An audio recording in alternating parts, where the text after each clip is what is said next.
Video like जरूर कर लीजिए और ऐसे वीडियो लगातार फ्री में पाने के लिए चैनल को तुरंत सब्सक्राइब कर लीजिए और बेल आइकन को जरूर टैप कर लीजिए ताकि आगे भी सारे वीडियो आपको मिलते रहे। यूट्यूब में फॉलो करते हैं तो प्लीज ये वाला फ्री टेलीग्राम चैनल जरूर ज्वाइन कर लीजिएगा। सारे नोटिफिकेशन सारे अपडेट यहीं पे आते हैं, ध्यान रखिए।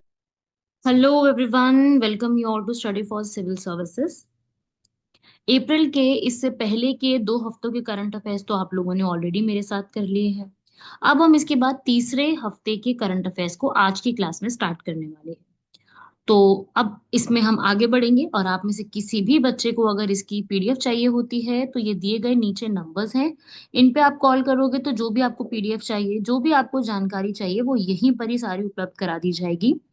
बाकी आप हमारा करंट अफेयर का जो पूरा प्रोग्राम होता है वो ज्वाइन करके करंट अफेयर की पूरी तैयारी यहाँ से कर सकते हो। आप पूछोगे कि कौन से एग्जाम के लिए करंट अफेयर जरूरी है, तो देखिए, आप में से जो भी स्टूडेंट यहाँ पर यूपीएससी के किसी भी एग्जाम की तैयारी कर रहे हो, सीडीएस, एनडीए, सीएपीएफ, ईपीएफओ, ये सभी एग्जाम में आपके काम आने वाला है। एसएससी की तैयारी कर रहे हो तो उनमें भी, क्योंकि करंट अफेयर तो बदलने वाले हैं नहीं। करंट अफेयर तो किसी भी एग्जाम में आप देखोगे इसी टाइप के पूछे जाते हैं, और करंट अफेयर के बिना कोई भी एग्जाम तैयार होता ही नहीं। तो उसके लिए आपको, कोई भी एग्जाम की तैयारी कर रहे हो, सभी के लिए ये चीजें इंपॉर्टेंट है। कोई भी एग्जाम हो आपका, इंपॉर्टेंट सब में रहेगा ये चीज, ठीक है। तो उस तरीके से आपको ये सारे करंट अफेयर्स की तैयारी कर लेना और पढ़ते जाना सारी चीजों को एक साथ, और आपको जल्दी ही सारी चीजें याद भी होनी शुरू हो जाएंगी। तो स्टार्ट करते हैं हम लोग हमारे करंट अफेयर्स के कॉन्सेप्ट को। और ये रहे सारे हमारे जो ग्रुप्स चल रहे हैं जिनको आप ज्वाइन कर सकते हो। चलिए बढ़ते हैं हम लोग हमारे करंट अफेयर्स की तरफ, जिसमें सबसे पहला इंपॉर्टेंट टॉपिक है, वो है सीबीआई के ऊपर। ठीक है, अभी मैं ये बता देती हूँ मैंने क्वेश्चन क्यों पूछा है। क्वेश्चन इसलिए पूछा है क्योंकि अभी हाल फिलहाल में सीबीआई ने कॉपरेशन चक्र 5 के नाम से कॉपरेशन किया है, जिसमें 4 इंडिविजुअल्स को अरेस्ट भी किया है। तो हमसे पूछा जा सकता है या तो सीबीआई के बारे में, या फिर सीबीआई का जो ऑपरेशन चक्र 5 है उसके बारे में। तो हमसे इनमें से कोई भी सवाल बन सकता है, इसलिए हम ये वाली चीज पूरी कर रहे हैं। तो इसी को हम लोग स्टार्ट कर रहे हैं कि ये क्या चीज है। तो देखो भाई, चक्र 5 जो है ये सीबीआई ने शुरू किया है साइबर क्राइम के लिए, जिसमें डिजिटल अरेस्ट किया जाएगा। जो भी स्कैम होते हैं उसमें डिजिटली पकड़कर उनको अरेस्ट जो है वो किया जाएगा। डिजिटल अरेस्ट क्या होता है कि लोग अपनी जो है आइडेंटिटी दूसरी लेकर के दूसरों के से पैसे जो है वो ऐंठने की कोशिश करते हैं। जैसे कई बार क्या होता है कि ऐसा बहुत लोगों ने सुना होगा, व्हाट्सएप पे मैसेज करते हैं आपके रिश्तेदार, आपके दोस्त बन के, ठीक है। और फिर वो रिश्तेदार या दोस्त जो भी आपके बनेंगे वो व्हाट्सएप पे ही आपको बोलेंगे कि यार मुझे इतने पैसों की जरूरत है, भेज दो। तो ये तो साइबर क्राइम ही हुआ ना। तो इन सभी क्राइम्स के लिए इसको डिजिटल अरेस्ट कहते हैं, स्कैम को पकड़ने के लिए। तो अभी जो मेरा क्वेश्चन है आप लोगों से वो ये है सीबीआई के बारे में। क्वेश्चन जो है थोड़ा सा अलग है, वो सीबीआई के फैक्ट्स के ऊपर है। सीबीआई जो हमारा एग्जिस्ट करता है, सबसे पहला चीज है कि सीबीआई जो है वो 1946 के एक्ट के तहत बना है। तो बिल्कुल सही लिखा है, ये डायरेक्टली पीएमओ को रिपोर्ट करता है, ऐसा जो है बिल्कुल भी नहीं है। और ये जो है, अगर सीबीआई को मान लो किसी स्टेट गवर्नमेंट में जाना है, स्टेट में जाकर के किसी चीज को इन्वेस्टिगेट करना है, तो वहां की राज्य सरकार की अनुमति लेना जरूरी होता है। तो बिल्कुल सही लिखा हुआ है। 1 और 3 बिल्कुल करेक्ट है, सेकंड गलत है। सीबीआई इंडिपेंडेंट है, और सीबीआई जो है 1946 में भले ही एक्ट से आई है, लेकिन संथानम कमेटी के कहने पे इसे बनाया गया है। ये एक नॉन कॉन्स्टिट्यूशनल बॉडी है, गैर संवैधानिक निकाय के रूप में इसे काउंट किया जाता है। ठीक है, तो बढ़ते हैं हम इसके बाद आगे। ऑपरेशन चक्र 5 ये बहुत इंपॉर्टेंट रहेगा, जरूर याद रखिएगा इसको। ये सीबीआई का लोगो आपने देखा होगा, इंटीग्रिटी, इम्पार्शियलिटी, इंडस्ट्री, 3 I करके लोगो रहते हैं, वो भी आप देख लेना। इंटीग्रिटी, इम्पार्शियलिटी और इंडस्ट्री, 3 I करके लोगो है। ये भी एग्जाम में पूछा जा सकता है, तो हमें बेसिक एग्जाम में पूछे जाने वाले फैक्ट्स तो बिल्कुल ही पता होने चाहिए। अगला एक्सरसाइज के ऊपर है, जो हमारी सैन्य अभ्यास होते हैं। जैसे कि सबसे पहला है, ये आपसे क्वेश्चन में पूछा जा रहा है गरुड़ शक्ति वाला। वैसे तो देखो, एक्सरसाइजेस हर बार आपको पता है कि जब जब मैं क्लास लेती हूँ मैं कुछ ना कुछ एक्सरसाइजेस आपको बताती रहती हूँ, ठीक है। अभी वाला जो क्वेश्चन है वो गरुड़ शक्ति पे है, ये हमारी इंडोनेशिया के साथ होती है।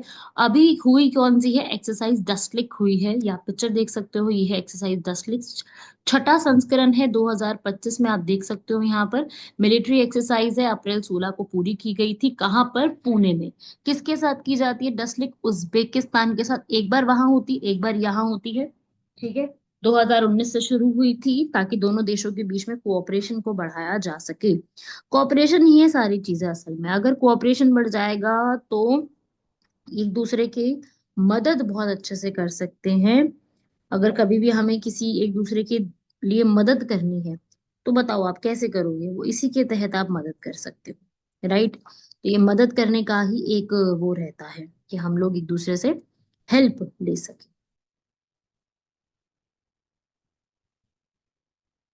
तो आप लिख लीजिए ये चीज भी। फैक्ट्स तो छोटे छोटे से हैं लेकिन इम्पोर्टेंट है। मतलब बातें छोटी छोटी सी हैं लेकिन एग्जाम में तो देखो कहीं से भी कुछ भी क्वेश्चन बन ही सकता है ना। तो एग्जाम के लिए सारी चीजें इंपॉर्टेंट है, इसलिए आप इनको लर्न कर लीजिए। ठीक है। कब बनी, क्या हुआ, ऐसे सवाल एग्जाम में आ जाते हैं, तो मैं इसलिए यहाँ पर दे रही हूँ कि भाई एग्जाम में तो कुछ भी सवाल बन सकता है ना। कब शुरू हुई थी, मान लो सीधा उन्होंने वेन्यू ना पूछ के कि भाई वेन्यू नहीं पूछ रहे कि कहाँ पे हुआ है, ये पूछ लिया कि ये जो एक्सरसाइज है ये शुरुआत कब हुई थी इसकी, तो 2019 में हुई थी। ऐसा हमको याद रखना पड़ेगा। ठीक है।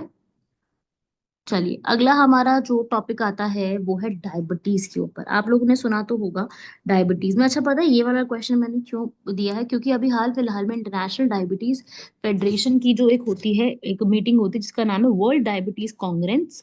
कांग्रेस कांग्रेस का मतलब होता है कि लोगों का ग्रुप। ये भी बैंकॉक थाईलैंड में अरेंज कराई गई है, टाइप 5 की डायबिटीज के लिए बनाया गया। ठीक है। जिसमें प्रॉपर्टी जो पूरी बॉडी होती है वो इंसुलिन प्रोड्यूस नहीं कर पाती है, इसी समस्या को डायबिटीज कहा जाता है। मधुमेह। तो मधुमेह के बारे में कुछ क्वेश्चंस हैं यहाँ पर। टाइप 1 किससे होती है, टाइप 2 किससे होती है, टाइप 3 किससे होती है। ये टाइप 1 टाइप 2 सबसे ज्यादा आप लोगों ने सुनी होगी। तो जो टाइप 1 है वो किस लिए होती है, 2 किस लिए होती है, तो एक बार आप इसको रीड करो। जब भी मैं क्वेश्चन पूछूं तो एक बार रीड खुद से किया करो, मेरे बताने से भी पहले। ठीक है। तो इसलिए मतलब पता होना चाहिए आपको कि क्या दोनों में अंतर होता है। अंतर आपको याद रखना पड़ेगा। तो टाइप 1 टाइप 2 दोनों ही सीरियस कंडीशन है। टाइप 1 में क्या होता है कि जो भी इंसुलिन बन रहा होता है पैनक्रियाज में वो नहीं हो पाता, बॉडी का इम्यून सिस्टम खराब हो जाता है। और टाइप 2 में बॉडी इंसुलिन नहीं बना पाती, या जो बना पा रही है उसको जो है वो उतना ज्यादा कंट्रोल ही नहीं कर पा रही, जिसमें लाइफस्टाइल और ओबेसिटी सबसे बड़ा कारण होता है। टाइप 2 और टाइप, ये सेकंड और थर्ड सीट पे बिल्कुल सही लिखा हुआ है। इंडिया में सबसे ज्यादा नंबर ऑफ डायबिटीज है, टॉप 3 कंट्रीज में इंडिया काउंट होता है। ठीक है। तो इंसुलिन नहीं बना पाती बॉडी, इसलिए इंसुलिन के इंजेक्शंस भी आपने देखा होगा। और बहुत सारे लोग जो है वो टाइप 2 से क्षतिग्रस्त ज्यादा होते हैं। तो टाइप 1 इम्यून सिस्टम की होती है, और टाइप 2 आपका बॉडी का मेटाबॉलिज्म जो होता है वो उतना नहीं कर पाता। ठीक है। तो इस तरीके से इसका आंसर हो जाएगा, याद रखिएगा इसका। और ये है कुछ इस तरीके से इंटरनेशनल डायबिटीज फेडरेशन। ये अलग एक अपनी बॉडी है इंटरनेशनल डायबिटीज के नाम से, जो अपने अलग तरीके से काम देख रही है, जिसमें जो है 160 कंट्रीज से भी ज्यादा जुड़ी हुई है। और इसी की एक ग्रुप होता है जिसका नाम क्या है, वर्ल्ड डायबिटीज कांग्रेस, इसके नाम से है ये। ठीक है। ये डायबिटीज का डेटा भी रिलीज करती रहती है, पूरा आईडीएफ। और ये बताती है कि पूरे वर्ल्ड में कितने लोग हैं। ठीक है। तो आप सारा डेटा भी चेक कर सकते हो, इनकी वेबसाइट पे जाके ही डेटा पूरा चेक कर सकते हो। इनकी वेबसाइट पे ये सारी चीजें अवेलेबल हैं। लेकिन वही है कि जरूरत नहीं है इतना लर्न करने की, बेसिक जो मैं बता रही हूँ क्लास में उतना पढ़ लो, उतना बहुत है। बाकी इस पे कोई क्वेश्चन खास नहीं आएगा। अच्छा एक चीज और, इसके हेडक्वार्टर्स कहाँ पे है, जब भी कोई ऑर्गेनाइजेशन पढ़ो हेडक्वार्टर्स पढ़ना बेहद जरूरी है। 1950 में बनी थी, हेडक्वार्टर्स नीदरलैंड, नीदरलैंड में ये बनी थी, लेकिन हेडक्वार्टर ब्रुसेल्स बेल्जियम में है। कहाँ पे है, ब्रुसेल्स बेल्जियम। ठीक है। ये पूछा जाती है, ये जो क्वेश्चन है ना ये थोड़े से अलग हैं, तो एग्जाम में क्वेश्चन बन सकता है। मतलब थोड़ा टॉपिक अलग सा है ये वाला, बाकियों के कंपैरिजन में थोड़ा अलग टॉपिक है, इसलिए it will be more important to us. चलिए बढ़ते हैं इसके बाद नेक्स्ट आर्टिकल पे। अभी एएसआई ने जो है वो बहुत सारे पुरानी पुरानी चीजों को बरामद किया है। कहाँ से वो उन्होंने बरामद किया है, कुछ इस प्रकार की पिक्चर आप देख सकते हो। इसमें मैंने कुछ क्वेश्चन नहीं बनाया। ये बरामद किया उन्होंने द्वारिका से, एक जगह का नाम है। तो एएसआई पानी के अंदर डूब के, आप देखो यहाँ पर अंडर वाटर गई है। अंडर वाटर जाने के बाद द्वारका में उनको बहुत सारी नई नई चीजें जो है वो देखने को मिली है। वो बहुत ही रियल है सारी चीजें। ठीक है, तो ये वाला टॉपिक बड़ा न्यूज में आ गया था कि एएसआई जो है वो द्वारका में कंडक्ट कर रही है पूरी चीजें। ठीक है, तो अभी जो है 9 मेंबर की टीम पूरी गई हुई है। आप पिक्चर देख सकते हो, इस तरीके से 9 मेंबर की टीम है आर्कियोलॉजिकल सर्वे ऑफ इंडिया की तरफ से, जो कि पूरा गुजरात में काफी सारे रीजन में कवर करने वाली है। ईस्ट साइड में कवर करेगी। इन्वेस्टिगेशन पहले भी हो चुकी है, अब फिर से इन्वेस्टिगेट किया जा रहा है। अब आपको मैं बता दूं, ये जो द्वारिका जगह है ये क्या है, तो आप पहले ये तो देख लो। ये ओखा मंडल सिटी के पास चेक कर रहा है। द्वारिका एक जगह का नाम है काठियावाड़ एरिया में, और हमारे 4 धामों में से एक आती है। 4 धाम आपको पता है ना, रामेश्वरम, पुरी, द्वारका और बद्रीनाथ। एक और जगह पे चेक किया जा रहा है जिसका नाम है बेट द्वारका। इधर देखो, बेट द्वारका। द्वारका और बेट द्वारका, बेट द्वारका वो एक आइलैंड का नाम है जो कि कृष्ण नगरी कही जाती है, और भगवान श्री कृष्ण का सबसे पुराना जो है जगह कही जाती है। ठीक है, और ये एक पूरा आइलैंड टाइप है, और इसी के पास में द्वारकाधीश का मंदिर बना हुआ है, जगत मंदिर कहा जाता है। ठीक है, और यहीं पर ही जो आदि शंकराचार्य है वो भी आ चुके हैं यहाँ पर, और अपना मठ की स्थापना कर चुके हैं। ठीक है, और 2024 में ही यहाँ पर सुदर्शन सेतु के नाम से एक ब्रिज भी बनाई जा चुकी है। हमारे प्रधानमंत्री ने इसका इनॉग्रेशन किया है अभी ही, मतलब अभी अभी इन द सेंस कि पिछले साल ही किया, 2024 में ही किया है। तो एएसआई ने ये नई चीजें करी हैं स्टार्ट। तो हमें बेट द्वारका जगह का नाम याद रखना है। द्वारकाधीश मंदिर यहाँ पे बना हुआ है। पूरा एक जो एरिया है यहाँ पर चल रहा है, पुराना भी एक्सकवेशंस किए जा चुके हैं। इन खुदाइयों से रिजल्ट क्या है वो अभी तक कुछ भी नहीं निकाला गया है। ठीक है, बाकी अगर मैं आपको ये बता दूं, ये जो काम करने वाली ऑर्गेनाइजेशन है आर्कियोलॉजिकल सर्वे ऑफ इंडिया, भारतीय पुरातत्व सर्वेक्षण, इसको किसने कराया था शुरुआत? इसको कराने वाली शुरुआत या फादर इनके कौन है? Alexander Cunningham.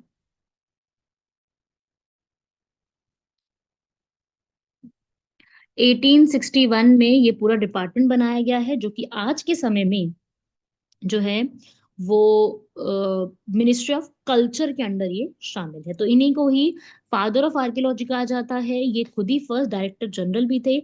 इसमें एक डायरेक्टर जनरल और रहे हैं, जॉन मार्शल, जिन्होंने हड़प्पा और मोहनजोदारो की खोज में देश को एक नई चीज की नई पहचान दी थी। ऐसे बहुत सारे और डायरेक्टर जनरल रह चुके हैं, लेकिन हमें दो इंपॉर्टेंट ये वाले लोग याद रखने हैं। बाकी आपको याद रखने की जरूरत नहीं है। ठीक है तो बहुत सारे पर याद नहीं रखने हैं। तो ठीक है, ये वाला हो गया। अब आर्कियोलॉजिकल सर्वे ऑफ इंडिया के अंडर ही एक ऐसी विंग है जिसका नाम है अंडर वाटर आर्कियोलॉजिकल विंग। मतलब कि एक तो होता है आर्कियोलॉजिकल विंग जो कि मिट्टी खुदाई वाला काम देखेगी, एक होगा जो कि अंडर वाटर पानी के अंदर काम देखेगी। ये आर्कियोलॉजिकल सर्वे ऑफ इंडिया के अंडर 2001 में बनाया गया था। पानी के अंदर की जितने भी चीजें हैं वो ये देखेगी, बिकॉज भारत के अंदर पानी के अंदर अंडर वाटर कल्चर हेरिटेज को अभी तक भी देखा नहीं गया है अच्छे से। ठीक है, तो वो चीजें हैं। हमें पता चला है कि भाई बहुत सारे ऐसे टेम्पल्स हैं, बंदरगाह हैं जो अब डूब चुके हैं। जैसे कि गुजरात में ही है विट्ठलपुर, और कुंटलपुर है उड़ीसा का। और आपने अगर एंशंट हिस्ट्री पढ़ी है तो आपने मुजीरी और पोम्पुहार पढ़ा होगा। ये भी जो है केरला और तमिलनाडु के पोर्ट हुआ करते थे, जो अब डिस्ट्रॉयड है पूरे। ठीक है, तो इस तरीके से याद रखिएगा ये इंपॉर्टेंट फैक्ट। आर्कियोलॉजिकल सर्वे तो है, लेकिन उसमें भी कौन सा है? अंडर वाटर है। ठीक है, इस पूरे प्रोजेक्ट में जो ये अंडर वाटर ऑर्गेनाइजेशन है पूरी, ये लक्षद्वीप, महाबलीपुरम, लोकटक लेक, एलिफेंटा आइलैंड, महाराष्ट्र के काफी जगह पे जाके आज के टाइम पे अपना काम कर चुकी है। द्वारका सिटी में अब ये कर रही है। कृष्ण भगवान की ये नगरी कही जाती है। महाभारत में भी इसका जिक्र किया गया है। और ऐसा कहा जाता है कि भाई हमारी जो कथाएं कहती हैं कि श्री कृष्ण के जाने के बाद ये सिटी जो है वो पूरी तरह से डूब गई थी, लेकिन वहां पे अब डिस्कवरीज चल रही है। द्वारका क्या है? Dwarika, not Dwarka, it's Dwarika. 4 धामों में से एक है। ठीक है, और आज के समय में कहाँ है? गल्फ ऑफ कच्छ के पास है। जैसे हम मथुरा, वृंदावन, गोवर्धन, कुरुक्षेत्र, पुरी, ये सब जगह जानते हैं, उसी प्रकार से द्वारिका भी एक हेरिटेज सिटी में काउंट की जाती है। क्लियर हुआ? ये वैसे तो आप चाहो तो प्लेसेस इन न्यूज में भी आपको मैं करा देती, लेकिन यहाँ पे भी आपने पढ़ लिया तो एक ही बात है, कोई अलग बात नहीं है। टॉपिक बहुत इंटरेस्टिंग है, अभी इसकी पूरी रिजल्ट्स आएंगे, जब आएंगे तो हमें काफी नई चीजों के बारे में पता चलेगा कि क्या चल रहा है। लेकिन ये है कि अभी के लिए काफी इंपॉर्टेंट है ये वाला टॉपिक, ठीक है, एग्जाम के लिए आपको बिल्कुल पता होना चाहिए कि ये क्या चीज है। चलो, अगला आते हैं हम सभी के फेवरेट बी आर अम्बेडकर। मैंने क्यों क्वेश्चन पूछा है इनके ऊपर, क्योंकि अभी इनकी बर्थ एनिवर्सरी थी 14 अप्रैल को। ये वही हैं जिन्होंने भारत के संविधान को नई शेप दी है। थोड़ा सा इनके बारे में मैंने यहाँ पे लिखा हुआ है। जो है इन्होंने ही अनटचेबल शब्द यहाँ पे दिया था, डिप्रेस्ड क्लासेस शब्द दिया था। 14 अप्रैल को इनका जन्म हुआ था। पढ़ाई करने के लिए यूएसए और लंदन गए थे, यूके गए थे। और जो है इतनी सब क्वालिफिकेशंस लेने के बावजूद भी इनको बहुत ज्यादा डिस्क्रिमिनेशन का सामना करना पड़ रहा था, जिसके कारण इन्होंने क्या किया था, इन्होंने फैसला किया था कि भारत के अंदर से अनटचेबिलिटी जो इतना गलत यहाँ पर किया जाता है उसको समाप्त किया जाएगा। और उसमें ये सक्सेसफुल भी हुए। तो अब इनके बारे में यहाँ पर देख लेते हैं। पहली चीज, ये चेयरमैन थे ड्राफ्टिंग कमेटी के, जो प्रारूप समिति थी, बिल्कुल आपने जब पॉलिटी पढ़ी होगी तो आपने देखा होगा। पहले विधि मंत्री भी थे, बिल्कुल सही। बीएसपी इन्होंने फाउंड करी थी, बहुजन समाज पार्टी। ऐसा गलत लिखा हुआ है, ठीक है, ये फैक्ट गलत है। इसमें से अगर आप पढ़ो तो आपको इसमें फर्स्ट स्टेटमेंट जरूर आती होगी। फर्स्ट स्टेटमेंट के बारे में आपको बिल्कुल आइडिया होगा कि बी आर अम्बेडकर जो है जो है 14 अप्रैल 1981 को 1891 को इनका जन्म हुआ था। जहां पे इनका जन्म हुआ था उस जगह का नाम रख दिया गया है अम्बेडकर नगर। ठीक है, पहले हमारे कैबिनेट मंत्री भी बने हैं ये, लॉ मिनिस्टर। और हिंदुइज्म में कन्वर्ट, पहले हिंदुइज्म में थे और फिर बुद्धिज्म में कन्वर्ट कर लेते हैं ये अपने आप को। और 1956 में इनकी मृत्यु हो जाती है। ठीक है, इनका जन्म कहाँ हुआ था? महाऊ में। महाऊ कहाँ पर है? मध्य प्रदेश में है। इनकी इनकी मृत्यु कहाँ हुई थी? दिल्ली में। और जहां पे इनकी मृत्यु हुई थी उस जगह का नाम, जैसे महात्मा गांधी की जहां मृत्यु हुई उनका नाम राजघाट रख दिया गया, ऐसी जहां पे इनकी मृत्यु हुई थी उस जगह का नाम रख दिया गया है चैत्य भूमि। रेस्टिंग प्लेस आप कह सकते हो, जरूरी है। और जहां ये कह रहा है कि बहुजन समाज पार्टी इन्होंने बनाई थी, थर्ड बिल्कुल गलत है। इन्होंने क्या बनाई थी?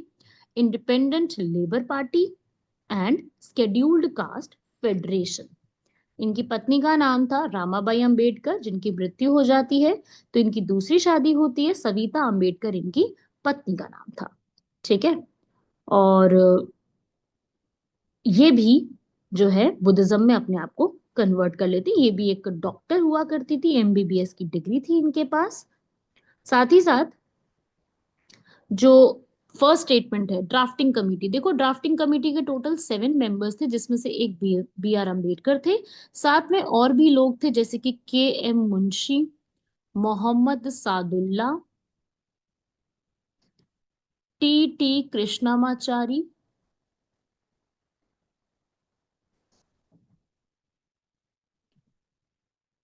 गोपाल स्वामी अयंगर, एन माधव राव,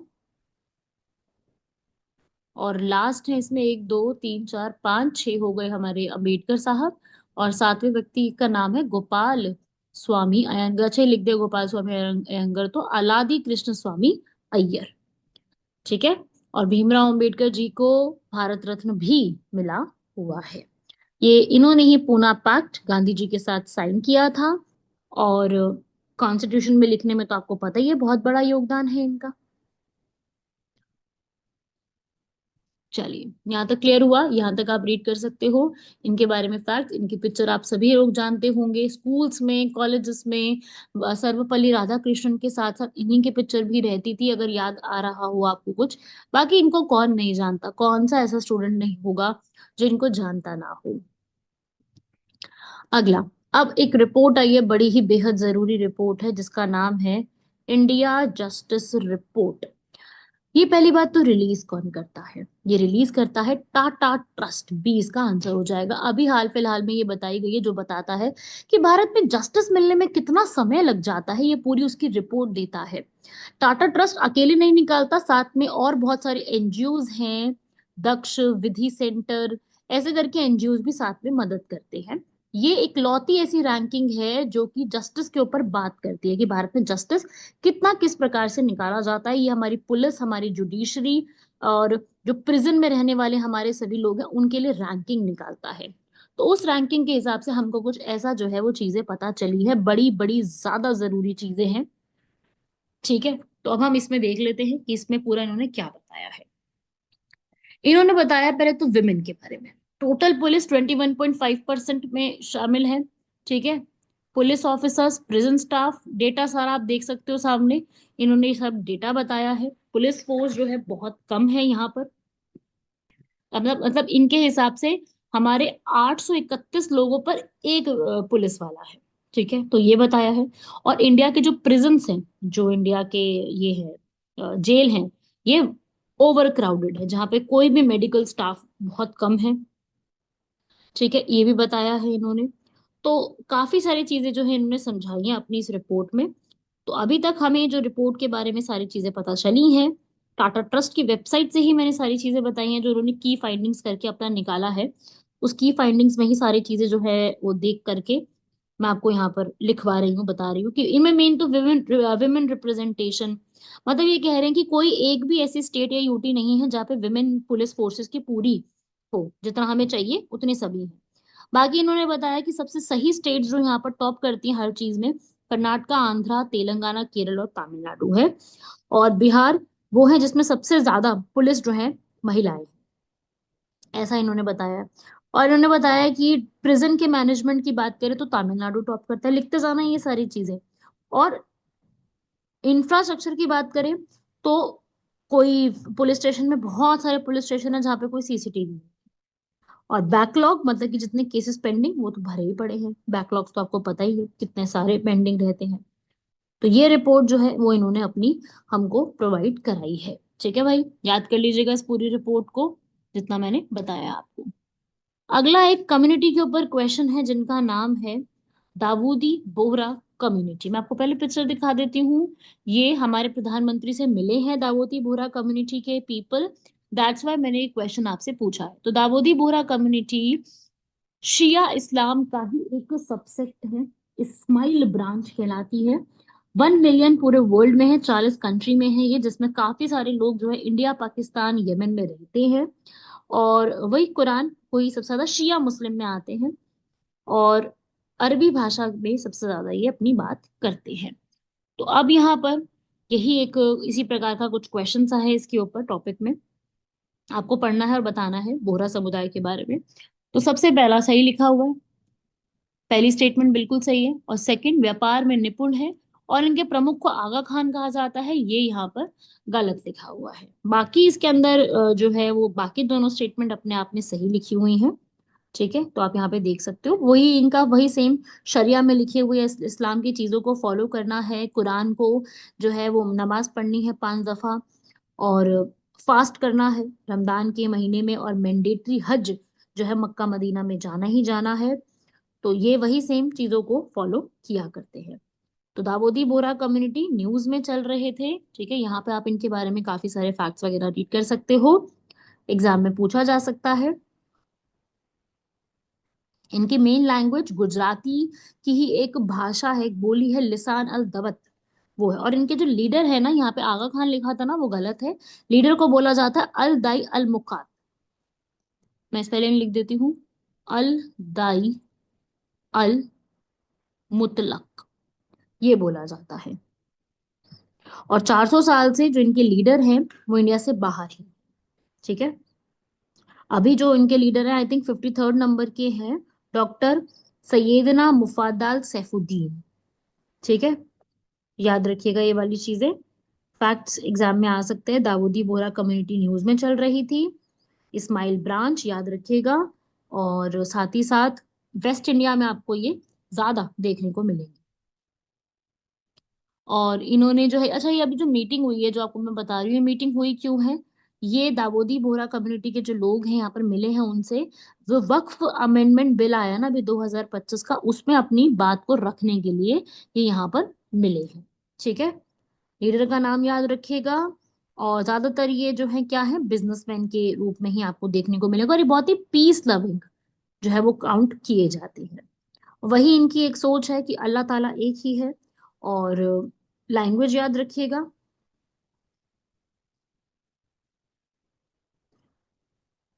तो ये एग्जाम में सीधा पूछा जा सकता है, इसको याद रख लीजिएगा। अगला आता है इंटरनेशनल बिग कैट अलायंस, इब्का। तो अभी जब हमारा G20 भारत में हुआ था, तब G20 में भारत ने एक नया इनिशिएटिव स्टार्ट किया था, इंटरनेशनल बिग कैट अलायंस। और अब ये डिसाइड हुआ है कि ये वाले के बिग कैट्स अलायंस का जो हेडक्वार्टर होगा वो दिल्ली में बनाया जा रहा है। अभी अभी ही ये बात डिसाइड हुई है, इंडिया ही रहेगा ये डिसाइड हुआ है। और इंडिया में होपफुली दिल्ली रहेगा, ठीक है। इंडिया रहेगा लेकिन इसके हेडक्वार्टर्स दिल्ली में रहेंगे, यानी ये अभी डिसाइड हो रहा है। तो ये है हमारे बिग कैट अलायंस की 7 वो cats, jaguar, puma, leopard, lion, tiger, cheetah and the snow leopard. Snow leopard Bharat में सबसे ज्यादा मिलते हैं हेमिस नेशनल पार्क में।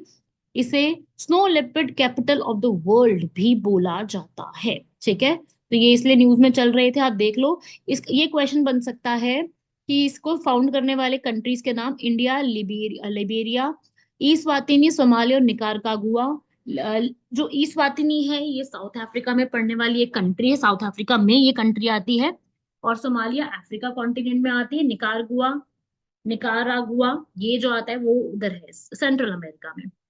जब हमारे प्रोजेक्ट टाइगर को 50 साल कंप्लीट हो गए थे, उसी टाइम पे अप्रैल 2023 में ही इसको लॉन्च किया गया था। और अब इसका जो है फाइनल डिसाइड हुआ है। मतलब ऐसा तो है नहीं ना कि एक ही दिन में चीजें डिसाइड हो जाएंगी, डिसाइडिंग चीजें अब हुई हैं। और डिसाइड ये हुआ है कि भाई इसके हेडक्वार्टर दिल्ली में, मतलब इंडिया में बनाए जाएंगे, होपफुली दिल्ली में होंगे या कहीं होंगे, वो अभी डिसाइड होगा।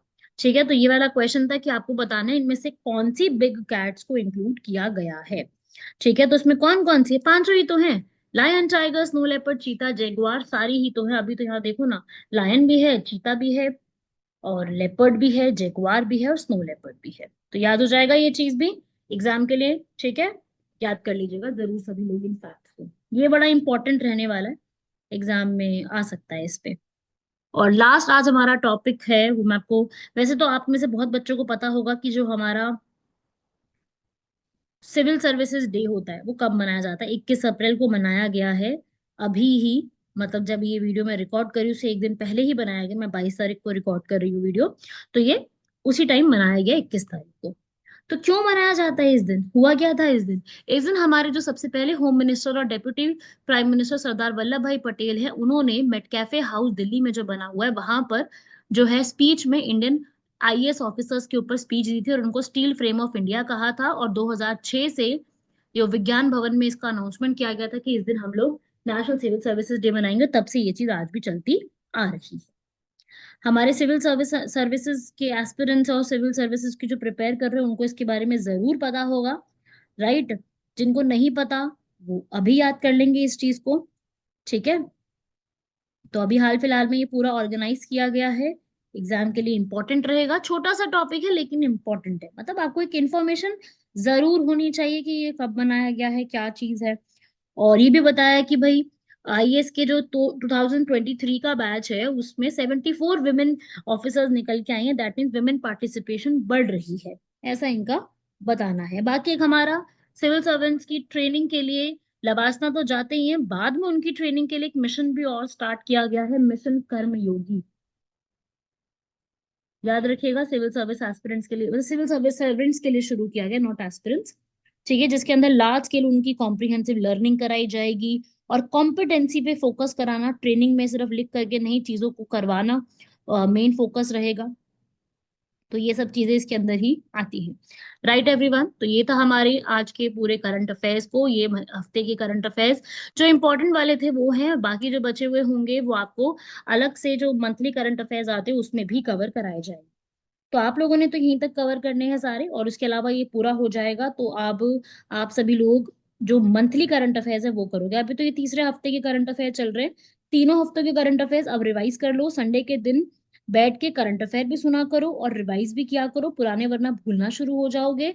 और भूलोगे तो बड़ा नुकसान हो जाएगा खुद का ही, ठीक है, क्योंकि भूल जाओगे तो फिर दिक्कत ही आएगी ना। तो भूलना भी नहीं है साथ साथ। बाकी आप लोग इसको अच्छे से रिवाइज करते रहो। और मैंने आपको बताया ही है, अगर आप में से किसी भी बच्चे को ये पीडीएफ चाहिए, कोई भी इसमें हेल्प चाहिए, तो आप हमारे दिए गए नंबर्स पे कॉल करो, तो वहीं पर आपको सारी पीडीएफ की जानकारी मिल जाएगी। और क्या क्या आपको उसमें ज्वाइन करना है, सारी की सारी इंफॉर्मेशन आपको यहीं पर ही उपलब्ध जो है वो करा दी जाएगी। कुछ भी मतलब आपको प्रॉब्लम नहीं आएगी। सारा करंट अफेयर तो आप बिल्कुल स्टडी फॉर सिविल सर्विसेज पे ही छोड़िए, सारा का सारा करंट अफेयर आपको यहीं करा दिया जाएगा। आपको बाहर से कुछ पढ़ना ही नहीं पड़ेगा।